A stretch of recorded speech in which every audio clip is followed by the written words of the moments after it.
प्रकाश की किरणें सीधी रेखा में चलती हैं।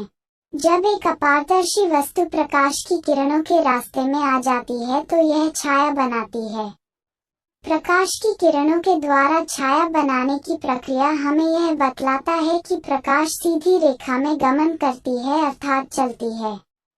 जब प्रकाश की किरणें किसी वस्तु से परावर्तित होकर हमारी आंखों पर पड़ती है तो हम उस वस्तु को देखने में सक्षम हो पाते हैं। हम अंधेरे में रखी वस्तुओं को नहीं देख पाते हैं क्योंकि अंधेरे के कारण कोई भी प्रकाश की किरण उक्त वस्तु से परावर्तित होकर हमारी आंखों पर नहीं पड़ती है। प्रकाश की किरणों का किसी वस्तु से टकराकर लौटना प्रकाश की किरणों का परावर्तन या प्रकाश का परावर्तन रिफ्लेक्शन ऑफ लाइट कहलाता है। एक उच्च कोटि का पॉलिश किया हुआ चमकीला वस्तु उस पर पड़ने वाली प्रकाश की अधिकांश किरणों को परावर्तित कर देता है। जैसे कि दर्पण या आईना मिरर, जिसकी सतह एक चमकीले पदार्थ से पॉलिश की रहती है जो उस पर पड़ने वाली प्रकाश की अधिकांश किरणों को परावर्तित कर देती है। आपतित किरणें इंसिडेंट रे, किसी परावर्तित होने वाली सतह पर पड़ने वाली प्रकाश की किरणें आपतित किरणें कहलाती हैं। परावर्तित किरणें रिफ्लेक्टेड रे, किसी वस्तु से टकराकर लौटने वाली किरणें परावर्तित किरणें कहलाती हैं। अभिलंब नॉर्मल, एक काल्पनिक रेखा जो परावर्तित होने वाली सतह रिफ्लेक्टिंग सरफेस पर प्रकाश की किरण पड़ने के बिंदु पर लंब होती है को अभिलंब नॉर्मल या परावर्तित होने वाली सतह पर लंब normal to the reflecting surface कहते हैं। आपतन कोण एंगल ऑफ इंसिडेंस, प्रकाश की किरणों द्वारा आपतन बिंदु तथा उस बिंदु पर अभिलंब के साथ बनाने वाले कोण को आपतन कोण एंगल ऑफ इंसिडेंस कहते हैं।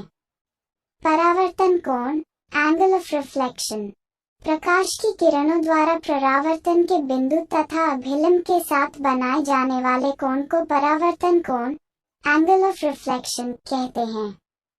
परावर्तन के नियम लॉज ऑफ रिफ्लेक्शन, I आपतन कोण परावर्तन कोण के बराबर होता है तथा E आपतित किरण दर्पण के आपतन बिंदु पर अभिलंब तथा परावर्तित सभी एक ही तल में होते हैं। परावर्तन के ये नियम सभी तरह के परावर्तक पृष्ठों रिफ्लेक्टिंग सरफेस के लिए लागू होते हैं। परावर्तक पृष्ठों के प्रकार टाइप्स ऑफ रिफ्लेक्टिंग सरफेसेस, परावर्तक पृष्ठ गोलाकार, समान या असमान रूप से मुड़े हुए या सम्मिलित किसी भी प्रकार के हो सकते हैं।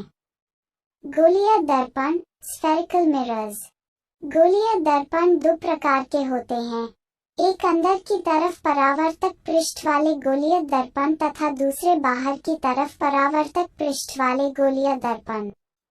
अवतल दर्पण या अवतल गोलीय दर्पण कॉन्केव मिरर और कॉन्केव स्फेरिकल मिरर।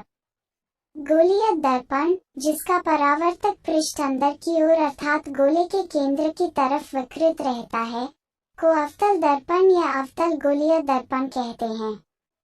उत्तल दर्पण या उत्तल गोलीय दर्पण कॉन्वेक्स मिरर और कॉन्वेक्स स्फेरिकल मिरर। गोलीय दर्पण जिसका परावर्तक बाहर की ओर विकृत रहता है को उत्तल दर्पण या उत्तल गोलीय दर्पण कहते हैं।